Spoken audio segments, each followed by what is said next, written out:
આદિવાસી દિવસ પહેલા statue of unity પાસે બે આદિવાસીઓની હત્યા, 6 લોકોની ધરપકડ.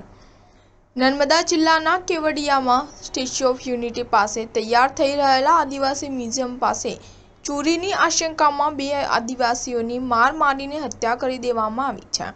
નર્મદા જિલ્લાના પોલીસ અધિક્ષક પ્રશાંત સુમેમ્બેએ જણાવ્યું હતું કે આ ઘટના 6 ઓગસ્ટની રાતની છે. મૃતકોની ઓળખ જયેશ તડવી અને સંજય તડવી તરીકે કરવામાં આવી છે. આ અંગેની વિગત એવી છે કે ગરુડેશ્વર તાલુકાના કેવડિયા ગામે નીચલા ફળિયામાં રહેતો જયેશ શનાભાઈ તડવી અને ગભાણા ગામે નીચલા ફળિયામાં રહેતો સંજય ગજેન્દ્રભાઈ તડવી બંને આદિવાસી મ્યુઝિયમમાં ગયા હતા.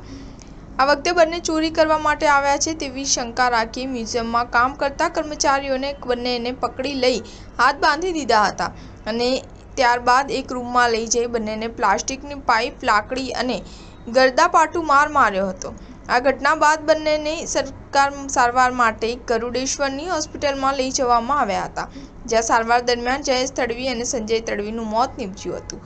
આ ઘટનાની જાણ થતાં જ ગરુડેશ્વર પોલીસ તેમજ નાંદોદ અને ડેડિયાપાડાના ધારાસભ્યો પણ હોસ્પિટલ દોડી ગયા હતા.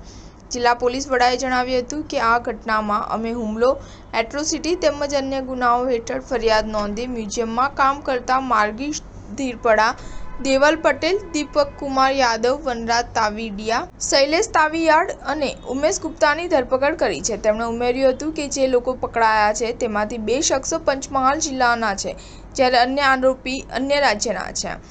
આ હુમલામાં કથિત રીતે સામેલ 6 લોકોની ધરપકડ કરવામાં આવી છે. તેમના પર હત્યાનો આરોપ લગાવવામાં આવ્યો છે. ભરૂચ સિટી પરથી ભાજપના સાંસદ મનસુખ વસાવાએ કહ્યું કે કંપની પહેલા જ પરિવારજનોને 20-20 લાખ રૂપિયા આપી ચૂકી છે. સ્ટાર ન્યૂઝ 7 હંમેશા સચ્ચાઈની સાથે.